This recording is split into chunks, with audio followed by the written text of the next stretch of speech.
तो हम देख रहे थे एस्केपिंग हैचेस अपने रिएक्ट में, और अब देखते हैं यूज इफेक्ट जो हमने समझा था ना पिछले वीडियो में, उसका अगला अगला टॉपिक की जो है you might not need an effect. मतलब क्या, आपको कभी कभी इफेक्ट की ज़रूरत नहीं पड़ती है, और इसमें हम ये देखेंगे कि कैसे हम अवॉइड कर सकते हैं अपने इफेक्ट को बहुत ज़्यादा यूज़ करना, जो कि अपने एप्लीकेशन के लिए थोड़ा बैड हो सकता है, थोड़ा बैड परफॉर्मेंट एप्लीकेशन बनेगा आपका। और लाइक बहुत सारी चीज़ें हैं, बहुत सारे रूल्स हैं जो आपको देखने हैं, तो वो देखते हैं। देखो, effects are escape hatch from the React paradigm that lets you step out of the React and synchronize your component with the external system like non-React widget and all। ये तो हमने देखा था पिछले वीडियो में, नहीं देखा है तो वो पहले चेकआउट करो और फिर इस वीडियो पे आना, क्योंकि वो बेस है इस वीडियो का और इसके अगले 4 वीडियोस का। तो देखते हैं, यू विल लर्न, क्या क्या लर्न करोगे वो है यहाँ पे, और इसके बाद how to remove unnecessary effects. सबसे पहले क्या, you don't need effects to transform data for rendering. मतलब ऐसा डेटा जो आप रेंडर करने वाले हो उसे ट्रांसफॉर्म करने के लिए कभी भी यूज इफेक्ट यूज़ नहीं करना है आपको। जैसे कि आपके पास 2 चीज़ें हैं, फर्स्ट नेम लास्ट नेम, और उसके बाद अगर आप अपना फुल नेम अपने इफेक्ट में कैलकुलेट कर रहे हो फर्स्ट नेम और लास्ट नेम वाले 2 स्टेट्स को देख के, तो ये तो गलत है ना, ये नहीं करना चाहिए, क्योंकि वो आप ऊपर भी कैलकुलेट कर सकते हो अपने नॉर्मल रिएक्ट के फ्लो में। इसके बाद you don't need effect to handle user events. मतलब यूजर इवेंट्स के लिए तो अपने इवेंट हैंडलर है ना, जो हमने देखा था लास्ट वीडियो में कि कैसे इफेक्ट्स और इवेंट हैंडलर अलग अलग है। तो अगर आपके यूजर इवेंट्स होंगे ना, तो आप इवेंट हैंडलर यूज़ करना है, ये इफेक्ट को मत यूज़ करो आप कभी भी। इसके बाद में देखते हैं कि क्या दिया है, updating state based on props and state. तो ये कैसे करते हैं, जैसे मैंने एग्जांपल दिया आपको कि अगर आप फुल नेम को कैलकुलेट कर रहे हो फर्स्ट नेम और लास्ट नेम को मॉनिटर करके, तो ये गलत है, ये कभी भी नहीं करना है आपको। रिटर्न स्टेट और अननेसेसरी इफेक्ट है ये। अगर करना ही है तो सीधा कॉन्स्ट करके ये कर दो, इससे भी वही चीज़ होगी, और स्टेट तो अपडेट होनी ही होनी है, क्योंकि ऊपर से नीचे तक फ्लो जाता है हमेशा, टॉप टू बॉटम फ्लो रहता है हर फंक्शन के एग्जीक्यूशन का। Caching expensive calculation. तो कैशिंग एक्सपेंसिव कैलकुलेशन मतलब क्या, सेट विजिबल टू डू कर रहे हैं हम, और इसमें क्या दे रहे हैं, गेट फिल्टर टू डू। तो gate filter to do her बार कब कब कॉल होगा, देखो सबसे पहले गेट फिल्टर टू डू तब कॉल होगा जब टू डूज चेंज होंगे और फिल्टर चेंज होगा, और सेट विजिबल टू डूज और सेट विजिबल टू डूज, ये हम क्या कर रहे हैं, इसे सेट कर रहे हैं कब, जब गेट फिल्टर टू डूज से हमें रिस्पॉन्स आएगा कुछ वैलिड। तो मतलब क्या, ये एरे जब सेट होगा, या ये जहाँ से जा रहे एरे पे जब रिटर्न होगा, तो आप सेट विजिबल टू डूज को सेट कर रहे हो। तो ये क्या है, रिडंडेंट और अननेसेसरी है। ये ऐसा क्यों, क्योंकि आप इसे बेटर वे से कर सकते हो, वो देखते हैं कैसे। इसे यूज़ करने के लिए आप सीधा विजिबल टू डूज को कॉल कर दो। अगर आपको लगता है कि आपका ऑपरेशन एक्सपेंसिव है, एक्सपेंसिव ऑपरेशन मतलब क्या, कि आप हज़ारों टू डूज के ऊपर से चीज़ें लगा रहे हो, फिल्टर कर रहे हो, या फिर आपका ये कोड किसी मशीन पे 1 मिलीसेकंड से ज़्यादा टाइम ले रहा है, तो आप इसे सीधा मेमोइज कर सकते हो यूज़ मेमो हुक का यूज़ करके। तो ये क्या करेगा यूज़ मेमो हुक, बाद में देखने वाले हैं वैसे हम आगे जाके रेफरेंसेस में, पर अभी थोड़ा जा लेते हैं डेप्थ। तो यूज़ मेमो क्या करेगा, एक कॉल बैक लेगा पहला, और दूसरा लेगा डिपेंडेंसी एरे। डिपेंडेंसी एरे क्या है, टू डू और फिल्टर। तो जब टू डू या फिर फिल्टर अपडेट होंगे तभी ये गेट फिल्टर टू डूज को कॉल करेगा, नहीं तो नहीं करेगा। ऊपर वाले केस में हमेशा कर रहा था, यहाँ पे बस इन दोनों के चेंज पे कॉल करेगा, राइट। इतना ईजी है।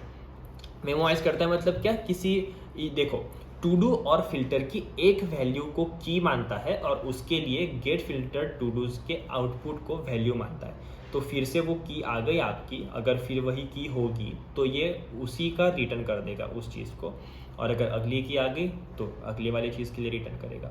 इस तरह से मेमोराइजेशन चलता है इसमें। इसके बाद में देखते हैं resetting all state when a prop change. मतलब अगर प्रॉप के चेंज पे आप किसी स्टेट को रीसेट कर रहे हो तो ये भी गलत है।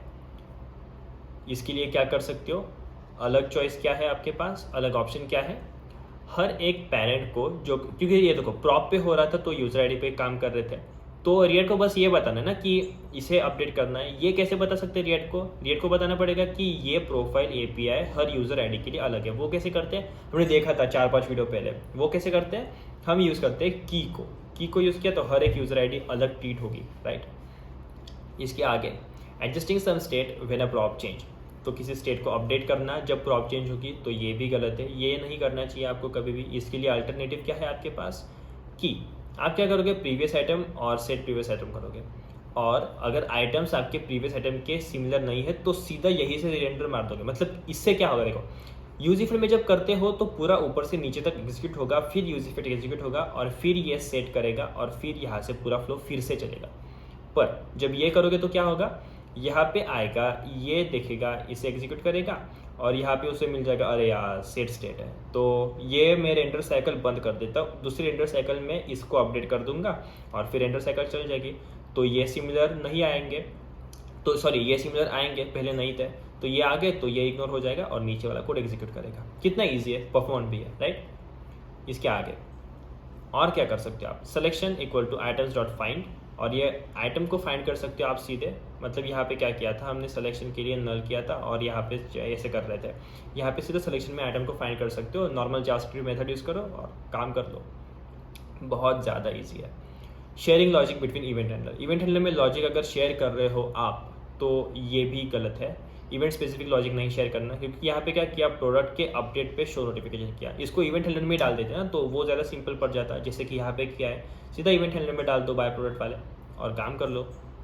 इसके बाद क्या, sending post request, post request तभी सेंड करना है आपको अपने यूज इवेंट में जब वो component only single time mountable होगा। तो सिंगल टाइम माउंट जब कंपोनेंट होगा तो आपका यूज इफेक्ट उसे सिंगल टाइम माउंट पे एक्सेस करेगा, यूज इफेक्ट एक ही बार एग्जीक्यूट होगा और पोस्ट रिक्वेस्ट एनालिटिक्स की चल जाएगी।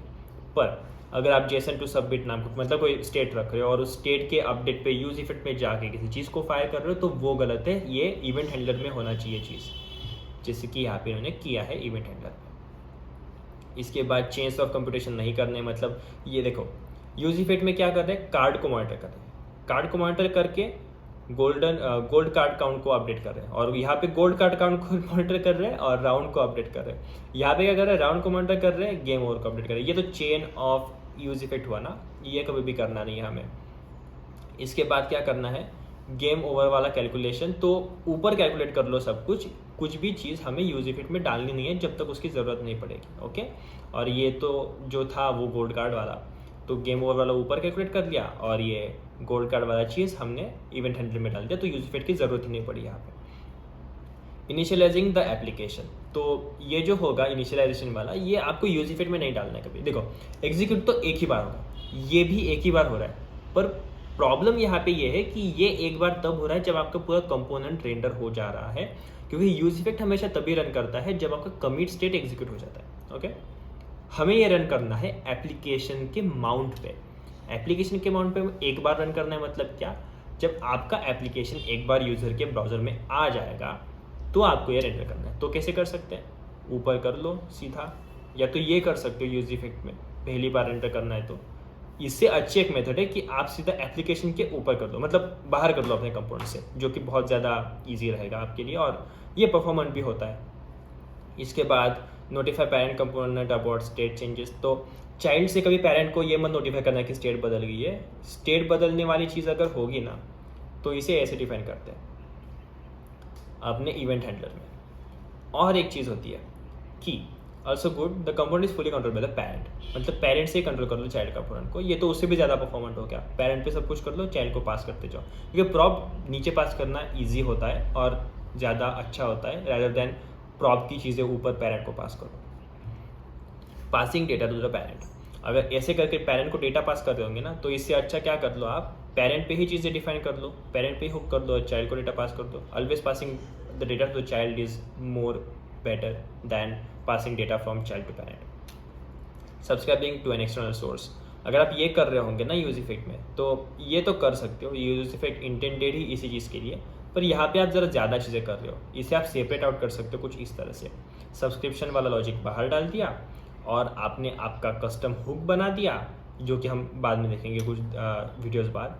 और इसके अंदर आपने क्या किया, यूज सिंक एक्सटर्नल सोर्स किया, ये क्या है, हुक है। ये क्या है, delete the effect and replace it with the use sync external source. ये क्या है, ये है रिएक्ट का एक हुक जो हम API रेफरेंसेस में देखेंगे, पर अभी आते हैं इस पर फिर से। यहाँ पे आपने क्या किया, सब्सक्रिप्शन डाल दिया, और ये क्या, क्लाइंट पे क्या होना है, सर्वर पे क्या होना है, वो चीज़ें डाल दी। ओके, फेचिंग डेटा, ये भी गलत है।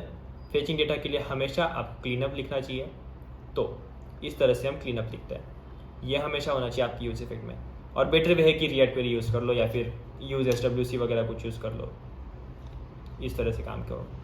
इसके बाद रिकैप है और ख़त्म हो गया अपना आज का टॉपिक। तो हमने देखा कि हम कैसे अवॉइड कर सकते हैं अपने यूज इफेक्ट को यूज़ करना। कभी कभी हमें यूज इफेक्ट की ज़रूरत भी नहीं पड़ेगी, और वो कैसे करना है, लेस यूज़ ऑफ इफेक्ट, वो हमने देखा। अगले वीडियो में हम जाएंगे और देखेंगे कैसे हम देख सकते हैं life cycle of reactive effect. तब तक के लिए थैंक यू, बाय बाय।